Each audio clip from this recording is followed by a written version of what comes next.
What are the top 5 foods that lower blood sugar?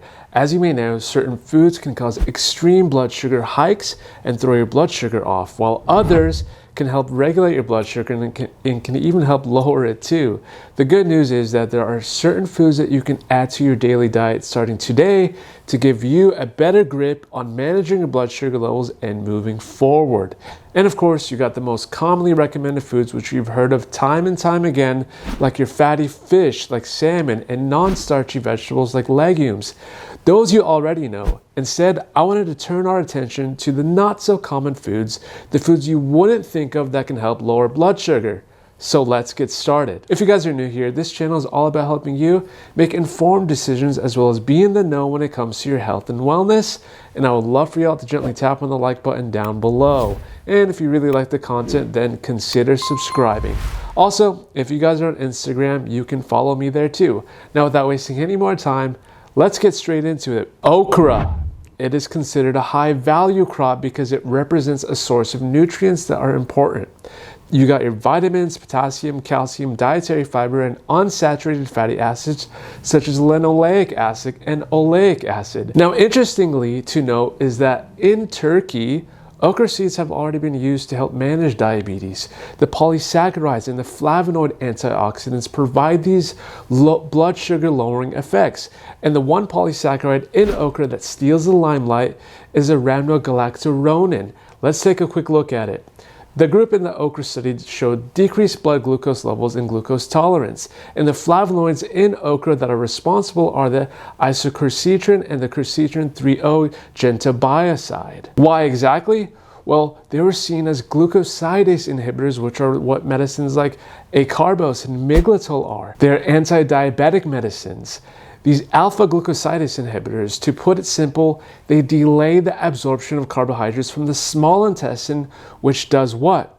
It lowers the effects on postprandial blood glucose and insulin levels, which is what the measurements of the blood sugar and insulin are after a meal, which I thought was interesting. The second food is cinnamon. Now, I already made a video on cinnamon on weight loss, blood sugar, and PCOS that I encourage you to watch after this one. But basically, cinnamon can help support blood sugar management by increasing insulin sensitivity, which is what we're looking for, right? This in turn allows the cells of the body to use blood glucose more effectively. And that's key here, the word effectively. Anything that can help upregulate the expression of insulin receptor genes, which you can see in this study, is how it may play that very effect. Further than this, cinnamaldehyde, which is the structure here. This is what gives cinnamon its distinct smell. Well, interestingly, it also increases the expression levels of peroxisome proliferator activated receptor gamma, say that 10 times in a row, and activates AMP kinase that induces insulin sensitivity, which again is what we want. Next up on our list is kefir. Now, you might be thinking, what's the difference between kefir and just plain old yogurt? Well, yogurt has probiotics, and kefir has 3 times the probiotics of yogurt. Plain kefir has 8 grams of protein per 1 cup serving, and plain yogurt has 6 grams per 1 cup serving. So slightly more protein in kefir. This was the 8-week study that took 60 people with type 2 diabetes and showed us that drinking 20 ounces or 600 mLs of kefir per day reduced fasting blood sugar and HbA1c compared with drinking kefir that did not contain the probiotics. This was likely due to the probiotics in the drink that reduced the inflammatory responses in diabetes, which again is very interesting. The fourth food item is pumpkin seeds.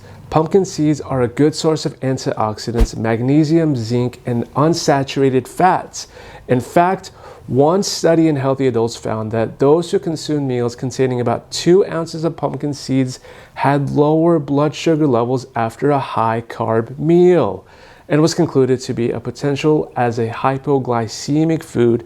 And of course, long-term studies would be nice to see more confirmation of it, but what really stood out was its magnesium that makes it so unique. Just 2 tablespoons of dried pumpkin seeds contain 96 milligrams of magnesium, or about 25% of your daily magnesium requirements, which we know can help with insulin sensitivity. Moving on, the last and 5th food item on our list is kimchi and sauerkraut, which are packed in probiotics, minerals, and antioxidants. But to lower blood sugar Is there any evidence of that? Now remember, the goal with these foods are to do what? Decrease insulin resistance and increase insulin sensitivity. We want less resistance to insulin and more sensitivity to insulin. Well, it turns out in this 8-week study with 21 people with pre-diabetes, improvement in glucose tolerance was seen in 33% of the participants, while only 9.5% of the participants showed improved glucose tolerance. While the study is small, a larger study was actually done, this time with 41 participants, and showed us that a traditional Korean diet rich in fermented foods like kimchi lowered HbA1c significantly from 6.77 to 6.05 in 12 weeks, likely due to the isoflavones in soy and fermented soy products. I did actually make a video on that right here that you can watch. It goes in depth on visceral fat, and I think it's valuable info as well. Plus, you got the capsaicin in the kimchi itself to increase metabolic rate, which is a bonus. And whether you have pre-diabetes, diabetes, or want to lower your risk of developing these conditions, adding in these foods are only one part of the blood sugar management.